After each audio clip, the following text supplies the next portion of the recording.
ওটাতে হাত দিই নেই আমরা। লিথিয়াম ফ্লোরাইড হচ্ছে এই কাঁচটা। জি ঠিক আছে, কাঁচটা ক্রিস্টাল কাঁচ না।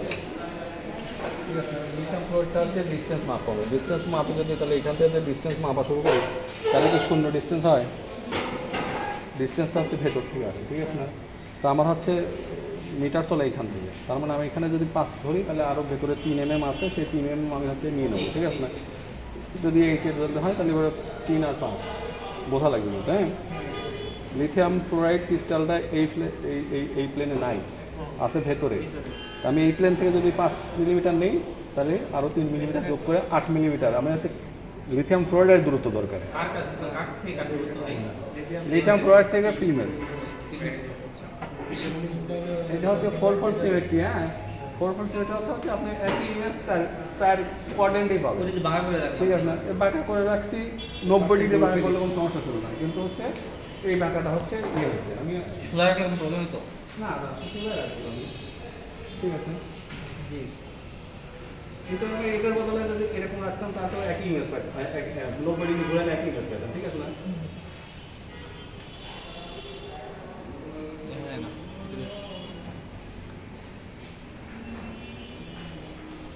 দেখবেন মিডলিং হয়েছে কিনা। আমি ফিল্ম আর হচ্ছে ইমেজ দেখছি, আমি এদিকে এক সাইডে চলে গেল না, এদিকে একদম ওইদিকে চলে যাবে, কাটা পড়বে, এদিকে সব কাটা পড়বে। তাহলে ওটা হচ্ছে আরেকটা কথা ভাই, যে এক্সট্রাটাকে ডিরেক্ট আমি না করে এই যে একটা কাগজের নাকি ওটা কিসের মধ্যে দিচ্ছি কেন, ডিরেক্ট যদি ইনসিডেন্ট করতাম। ঠিক আছে, তাহলে পরে হচ্ছে আর এটা কিন্তু দুটো সাইড ছিল, ফিল্মটা কোথায় দেখি একটা অপোজিট সাইড। হ্যাঁ, এই অপোজিট সাইডে হচ্ছে এখানে শিল্ডিং আছে। হ্যাঁ, আর এইদিকে হচ্ছে ইয়েতে যাবে, সামনে যাবে, এটা ডেন্টাল একটা ইয়ে। তাহলে পরে এখন হচ্ছে আমি এই সাবজেক্টে আপনি ইয়ে করা লাগবে যে হচ্ছে এখন হচ্ছে এখান থেকে 5 mm সরাবো, ডিস্টেন্সটা হচ্ছে এখান থেকে 5 mm সরাবো। ঠিক আছে না? 5 mm সরায় 8 mm বলবো আমি। এইটা এরকম করে কিন্তু সরানো যায়, এক হাত দিয়ে সরানো যায়। এক হাত দিয়ে সরালে কীভাবে জানেন, একদিকে বেশি আসবে, একদিকে কম আসবে। ওই 1 মিলিমিটারই আপনার হচ্ছে অনেক বড় ক্ষত হয়ে যাবে। তো আমি এই যে 2 হাতে 2 জায়গা থেকে আমি করছি। হ্যাঁ, আর শূন্য বানানোর জন্য হচ্ছে এরকম প্রেশার দেবেন না, চারিয়ে আমি ঢুকাই দিছি। ঠিক আছে, টাচে থাকবে, সোজা থাকবে, আর মনে করেন যে হচ্ছে দুইজন হচ্ছে সমানভাবে সরা লাগবে।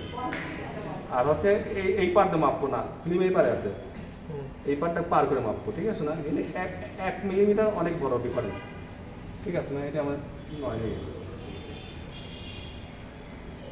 ঠিক আছে, এটা আপনার করতে চাইলে করেন, পরে আমি দেখাচ্ছি যদি আপনার হাতে কলমে দেখি একটু ভাই। হ্যাঁ একটু বলবো তো কর কর এক্সট্রা দিয়ে দিলে আর হবে না। নড়াচড়া এটাকে আমরা দেখব, এই নাড়াচড়া শিখছি, করছি তো এটা দিয়ে। নাড়াচাড়া কি করবো?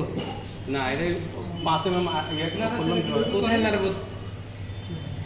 তাহলে 5টা দেখো হয়েছে কিনা। এটা কিন্তু একটু এদিকে বাঁকা আছে। ঠিক আছে না?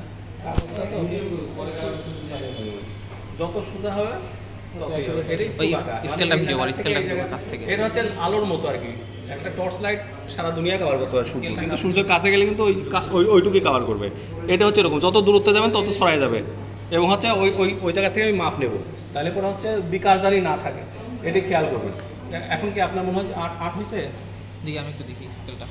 8 তো না, স্কেলে তো 5 হবে না। স্কেলে 5 হবে, মানে শূন্য করেন, শূন্য করে দেখেন, শূন্য করে। হ্যাঁ, এই জায়গা আপনি বিকার ঢুকাই দেবেন ভেতরে দিতে। হ্যাঁ, এটা কি এই জায়গা থেকে এটা 3, এটা 3 এ আছে, শূন্য তো 3।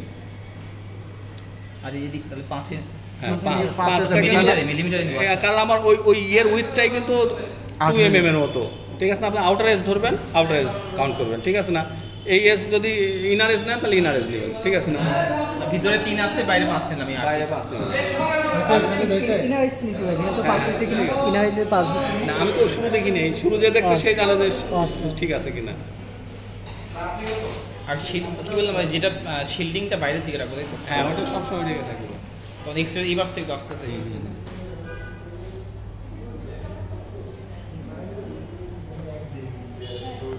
এখন হচ্ছে এটা ঘুরে, এটা তো খোলা ইয়ে দেখছেন।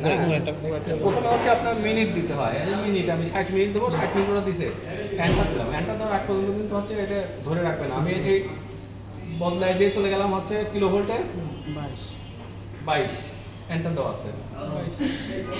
আর এন্টার না দিলে কিন্তু আর পাইতো না, ওরা একবার করছে, এন্টার দিছে। তারপর টাইমার গেট আছে না গেট? এইটা শেষ করবেন তাহলে রিসেট দেন।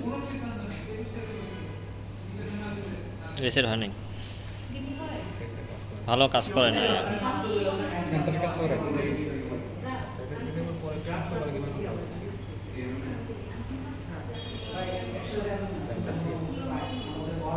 আচ্ছা তাহলে এগুলো তো বুঝছেন না প্রথমে এসবি 22 কে গেটটা কি কোনো ইফেক্ট ফেলে?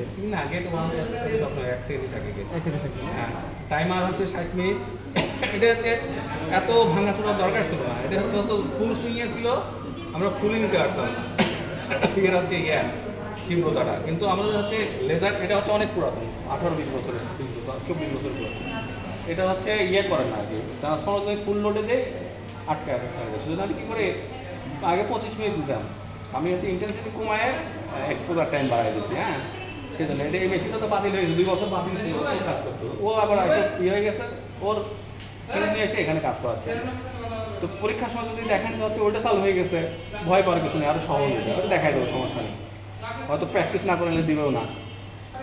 তাহলে হচ্ছে কি এখন হচ্ছে আমরা হচ্ছে এটা হচ্ছে ওই 22-23 এটা নিচে হচ্ছে ওইটার হচ্ছে ইন্টেন্সিটি কমায় এক্সপোজার টাইম বাড়ানোর জন্য, ঠিক আছে। তাহলে পরে হচ্ছে এটা হলে হচ্ছে সেট আপ হলো, প্রথমে এইচবি 22K, তারপর হচ্ছে আই দিলাম 0.76 অ্যাম্পিয়ার মিলি অ্যাম্পিয়ার, গেট দরকার নেই, এক টাইমার হচ্ছে 60 মিনিট। প্রত্যেকটা প্যারামিটার দেওয়ার সময় কিন্তু অবশ্যই এন্টার দেবেন, নাহলে পরে আগেরগুলো সেভ হবে না, সেভ হবে না মানে রিডিং সঠিক হবে না, যেটা 22K দিতে হবে সে 22K থাকবে না, 0K হয়ে যাবে।